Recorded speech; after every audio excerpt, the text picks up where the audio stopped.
G'day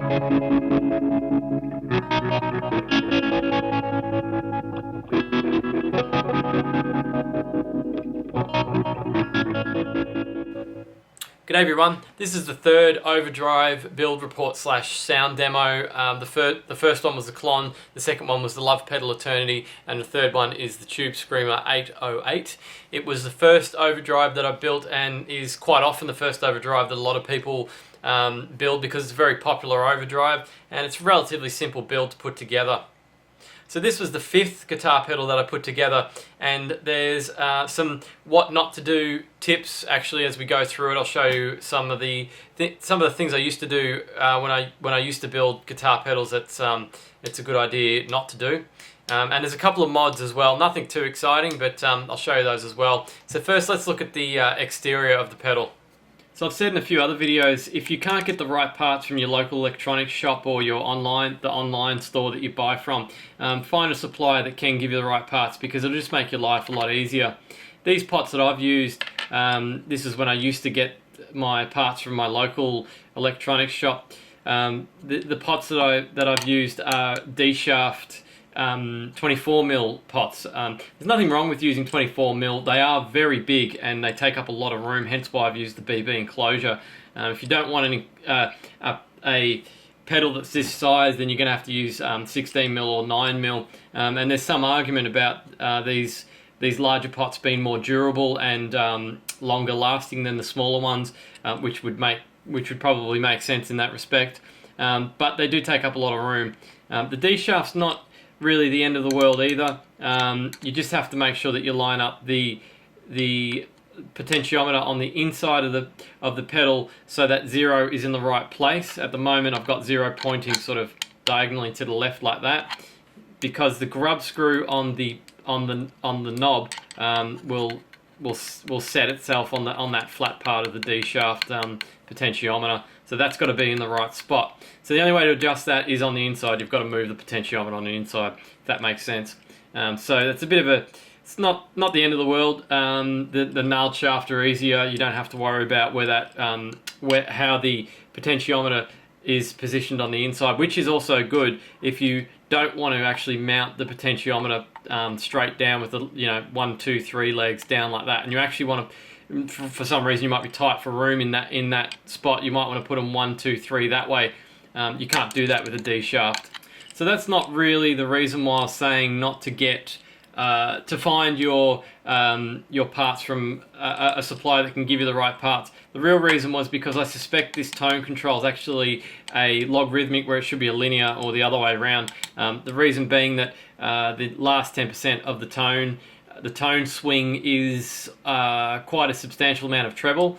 So I'm assuming that I've just used one linear instead of log, or log instead of linear, because my local electronics shop didn't have the right taper. I ended up putting this decal on it later. Originally it was just, originally it had dynamo labels on it. I used to use dynamo labels earlier in the piece, but they looked pretty crappy, so I ended up putting just this, it's a decal that just runs across like that. And then I clear coated over the top. And the paint was actually from Bunnings, which is a Australian hardware store, and I think it was called Metal Effect. And I've used that a few times. It's quite good, and it's relatively durable as well. It dries pretty quick too, and it's kind of like a clear spray with a ton of glitter in it, and it gives it this sort of glittery sort of effect. And yeah, it looks pretty good as far as that goes. But I don't think I've seen it since I've actually done this. I'm sure you can still get it, but to be honest, I haven't really looked for it since I started powder coating. I don't really go into don't venture into the paint can department of the hardware store anymore. So yeah, just a few other little details. I've used an LED clip, which I still use. I know some people prefer the bezels because they're more durable, I guess. But I've never really had any problems with the little plastic clips, and they take up less room.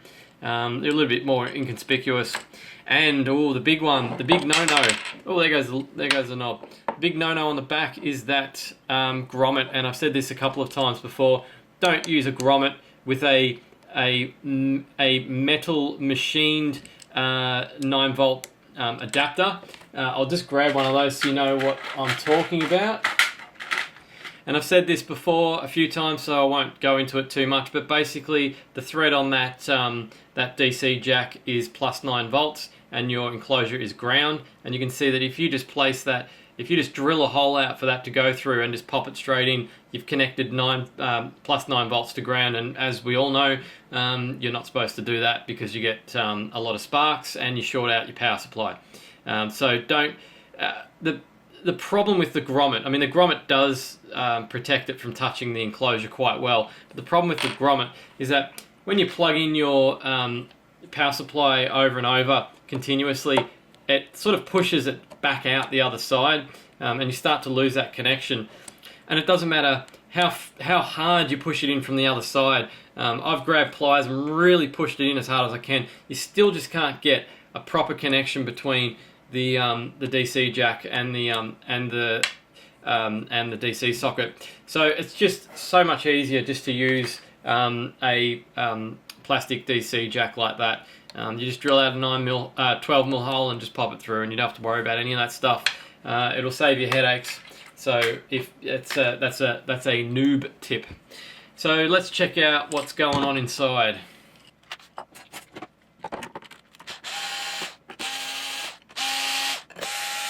So I'm not embarrassed in showing you this pedal. As I've said in other videos, I'm just a hobbyist and I just do this for fun. I'm not some pedal genius. And we all start somewhere. So if you're new to them, new to guitar pedals, you may have seen some of my later projects and thought I'll never be as good as that. But we all start somewhere. So hopefully it'll give you the confidence to take on, to start building pedals and, you know, not worry too much about if you haven't mastered it within the first couple of pedals. You get there eventually.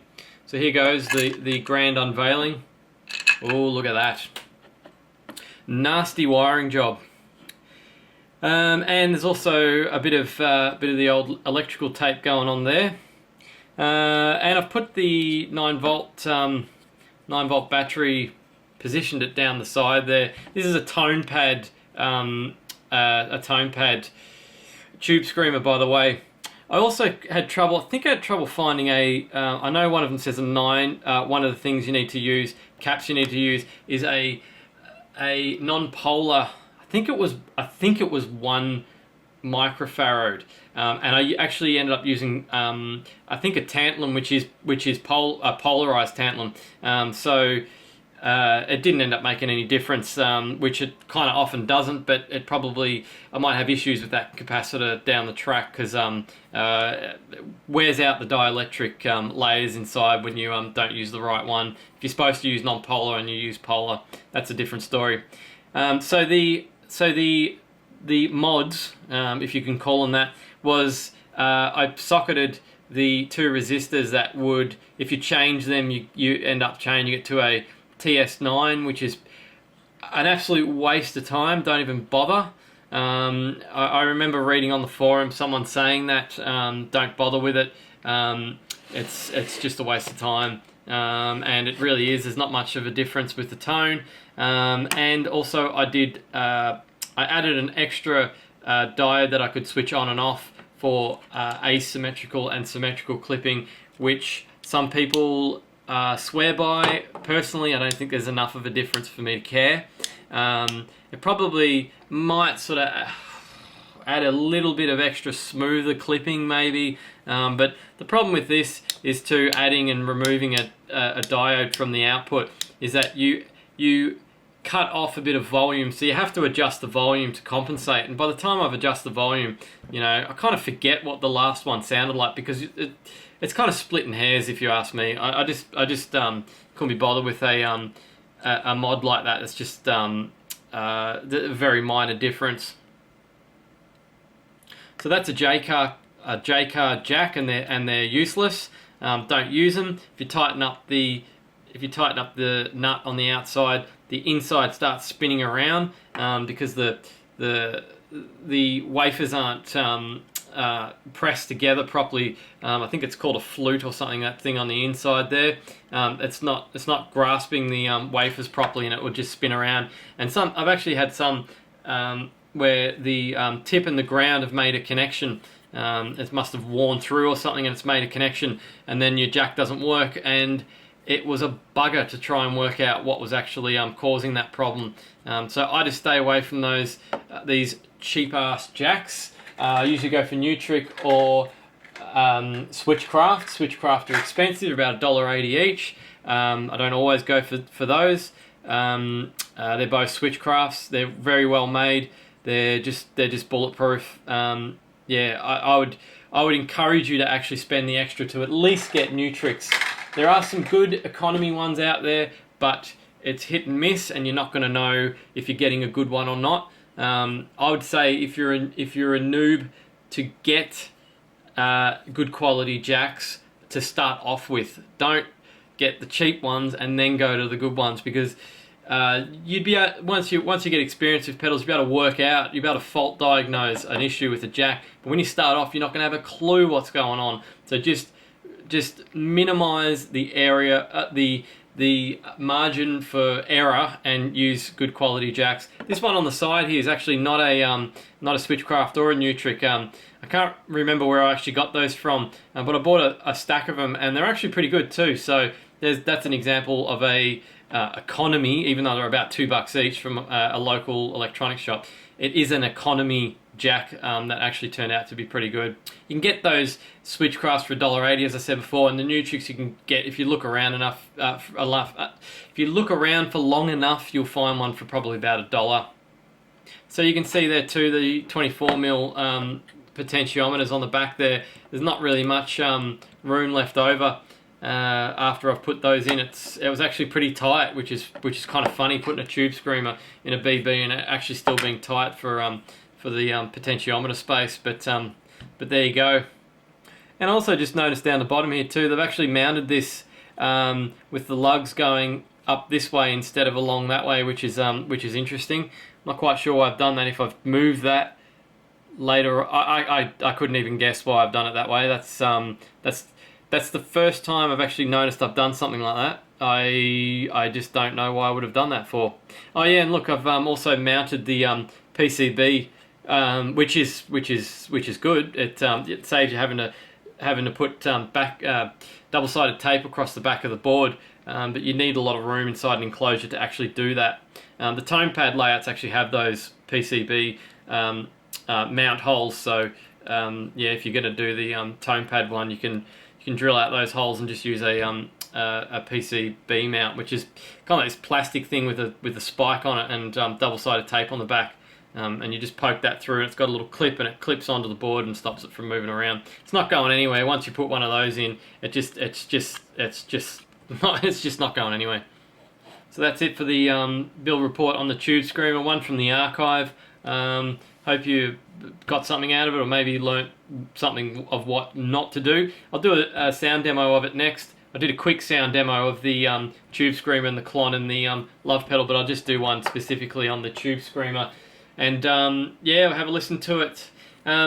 Also, just to wrap up with the talking, I'll just say in this video, I actually probably think that the effort of the Klon probably is not worth it. Now that I actually have built both, I'd probably go for the Klon more than I'd go for the Tubescreamer, because I like it slightly better sound-wise. But if I had the task in front of me of building one or the other, and the Klon version was the one with the buffer, I would probably build the Tubescreamer, because it was a bit of a pain to build that Klon, and the difference isn't enough for me to care, pretty much. I'd probably build the Tubescreamer. It's a lot easier to put together, smaller circuit, and yeah, it doesn't need a charge pump and things like that. And that buffer wiring was a killer. I think there is, like I said in the Klon video, I think there's a Klon that's around that doesn't have that buffer wiring on it now. It's true bypass, but yeah, the one that I did was the buffer, and it was a nightmare. And if I had to choose between this and that, I would probably build the Tubescreamer, because it's just not, there's not enough difference between the two, not enough improvement with the Klon for me to want to go through that nightmare to build it. So yeah, next is sound demo, and thanks for watching.